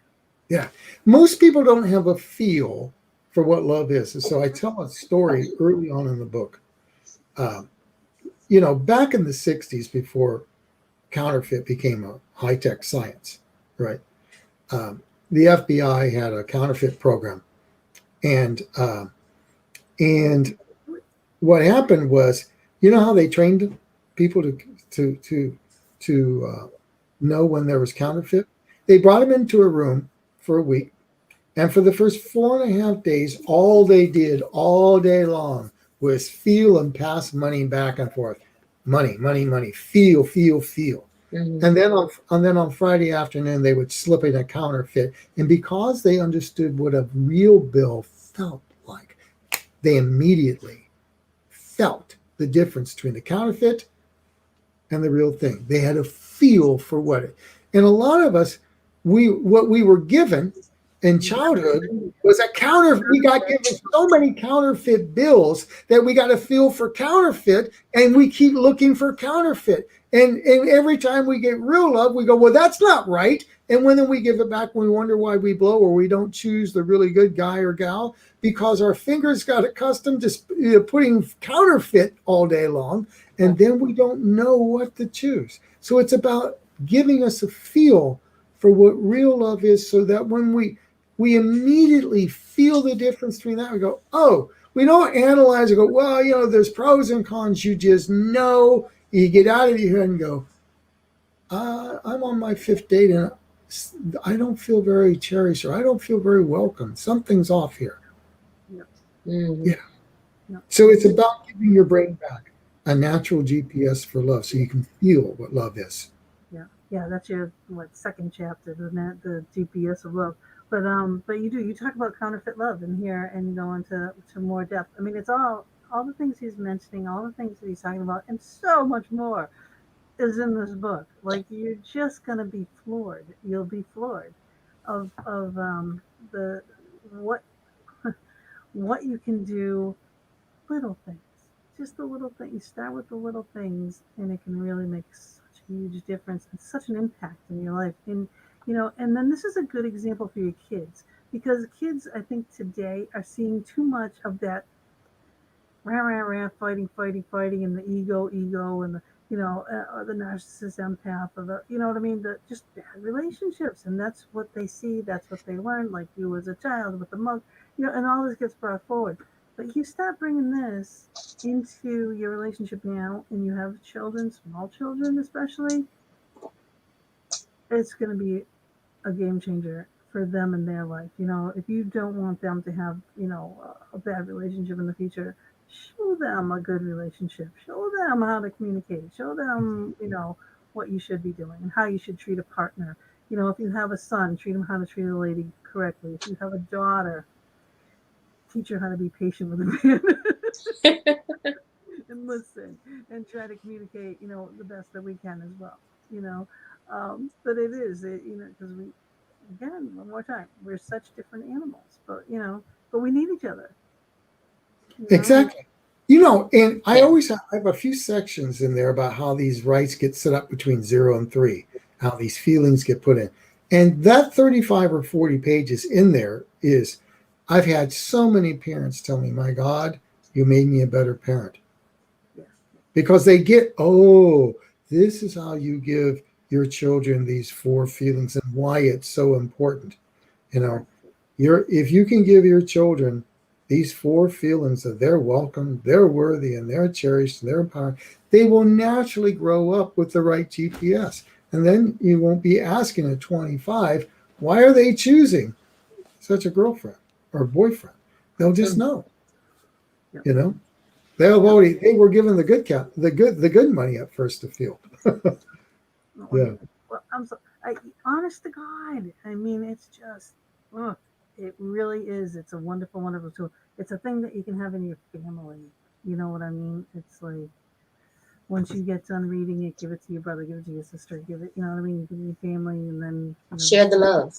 Yeah, share the love. You go. So, just pass it, pass the information on, because you know what? In this day and time, this world needs this. Yes. And you can practice this right now. I mean, I try to give the 4 feelings to everyone. Even when I go out to Whole Foods, I always welcome my clerk. Are they at Barnes and Noble? Amazon. It's only on Amazon. Okay. You know what, Amazon, just go out to Amazon, Safe to Love Again. And it's there. You'll get there. Excuse me. And when I go out to Whole Foods, I always say, I'll just notice, I go, thank you, Gina, or thank you for, Darlene, and thank you for holding down the fort and being such a great checker today. I always try to give everybody a little bit of welcomed and worthy, And and this is good, you want to groove your brain to give and receive these. And it really is a matter of these four Yeah. feelings. Like that lady will come in, you know. I mean, it's like if that's how you're gonna get greeted at some place, that's how you're gonna be. You know, you're gonna be like, oh no, you know. When you have, hey, welcome, come on in. Oh, it's so good to see you. You know, and Mhm. you're like, oh, okay, you know, here Oh, I yeah. go.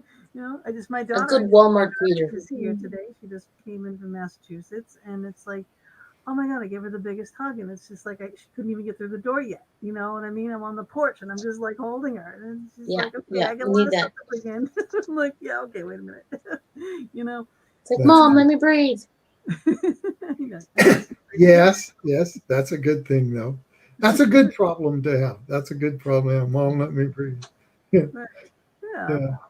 but I mean, and I love her, and she's actually here, which is, you know, for love, because she's going to photograph Bob's sister's daughter. You know, so his niece is getting married next year. So Jackie is going to be my daughter is going to be the photographer. So they're doing Nice. their save the dates and that kind of, you know, pictures this weekend. So that's why she gets to grace me with her presence for a bit. You know, I'm going to be a little assistant. I'm going to be handing her lenses, hopefully the right ones. I was like, which one again? I know, Yeah. but that's why she's here. You know, is to take pictures for a wedding. You know, so it's great. Well, you guys, this has been such a wonderfully soulful. I always love, being here. That's why we've done it several times. You guys have such a great friendship and camaraderie between you. There's kind of a we here, Mhm. and Yeah. I I love mean, my mama. Anyone threatens my mama, they got to go through the mass hole in me. I'll tell you, The masshole. and vice versa. You know, I mean, I do. Ooh, good one, actually. yeah. This Well, you book would feel make a great wedding gift. well, Yes. Oh my God. Oh my God. Yes. it would make a great wedding gift, you Yes. know, Make you it know, lasting. Into the next one, you know, too, like a combo set. Get writing. and it would make a great Christmas gift too, or Hanukkah gift too, you There you know. go. Well, yeah. I mean, Oh yeah. yeah, give the gift of love this holiday season coming up, and I'm serious to that. It's I've had so many people say it was life changing, and it's written so that I didn't write it for scholars, although scholars have written say, my God, you've cracked the code, right? But I wrote it so everybody could feel this is the road back to having the secure, lasting love I deserve. Being told you're anxious or avoidant, big deal. That and $5. Oh, how do you get back to being secure so you can pick and choose and create a lasting love?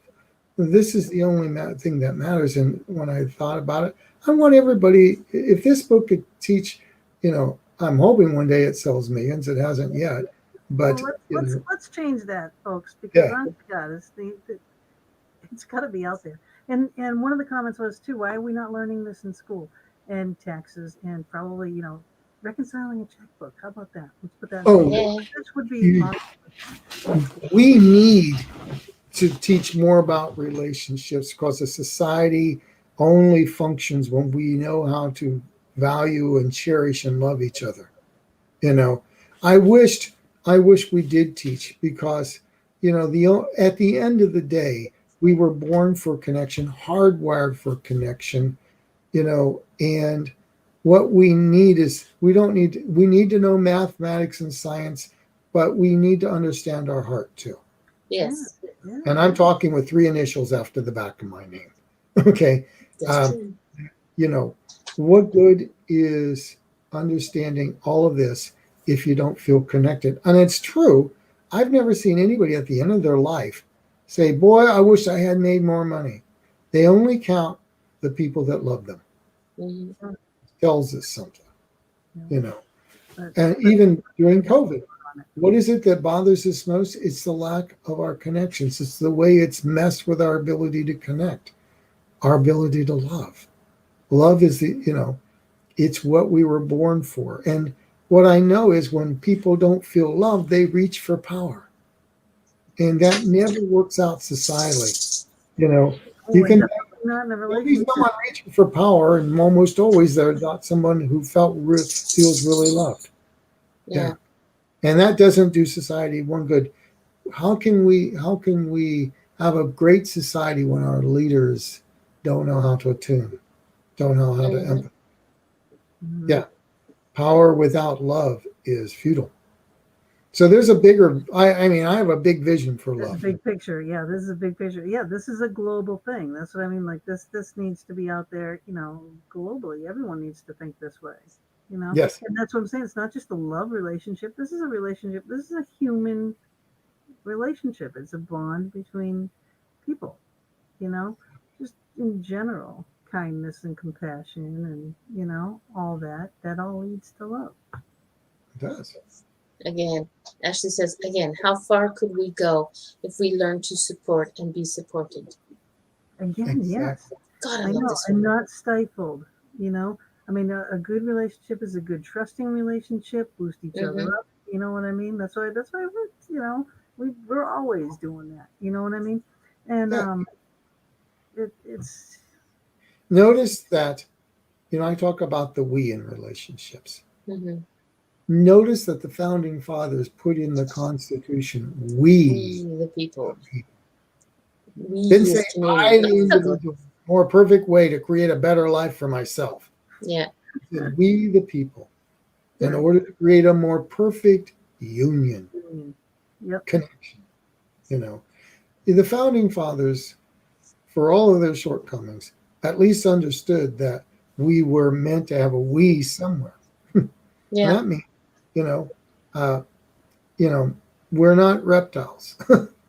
We need each Yeah. other. I know. When the baby is born, they put it on the mother's chest.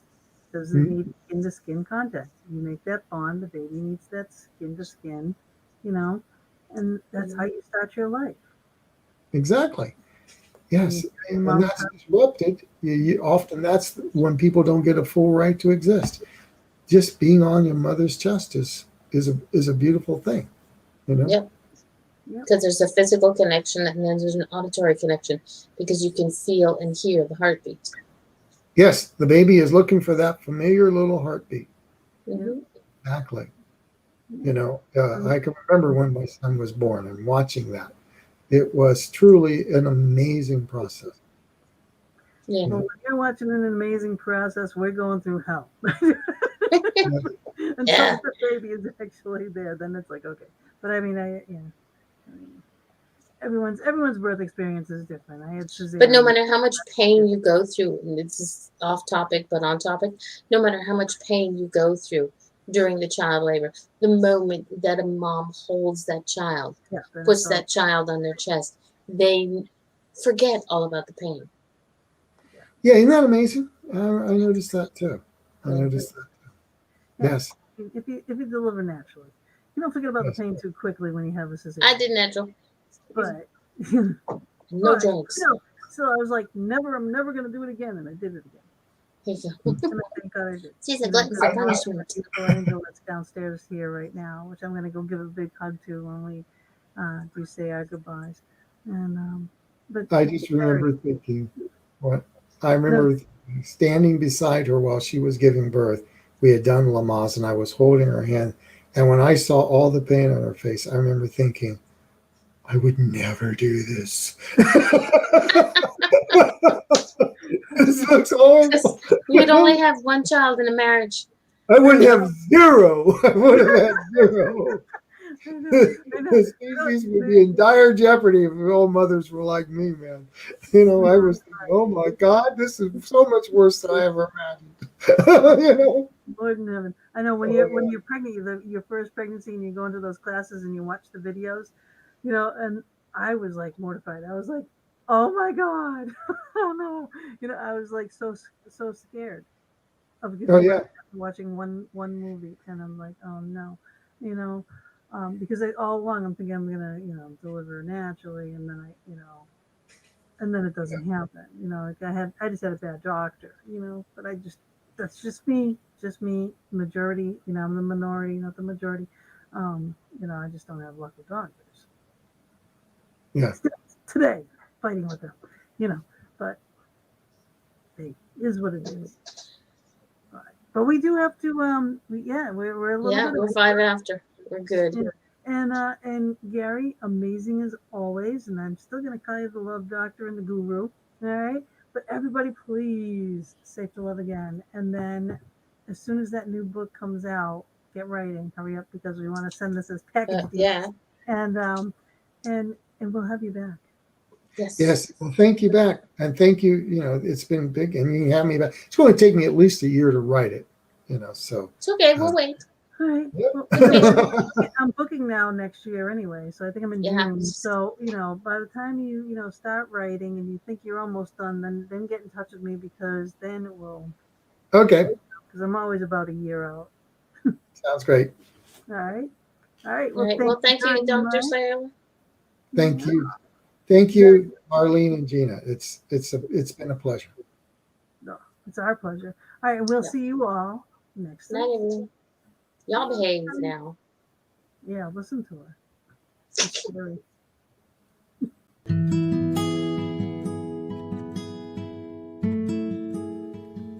Thank you again for joining us for another episode in the Fox Den. We're here every Thursday evening from 8 to 10 p.m. Eastern Standard Time, bringing you a variety of guests, streaming live on Facebook, YouTube, and our Anchor venues. We would love it if you would go to our YouTube channel, The Fox Den with Gina B and Mama D, and please subscribe, share, and definitely hit the notification button to never miss a show. We'll see you all next week, and subscribers, watch for our pop-up shows as well.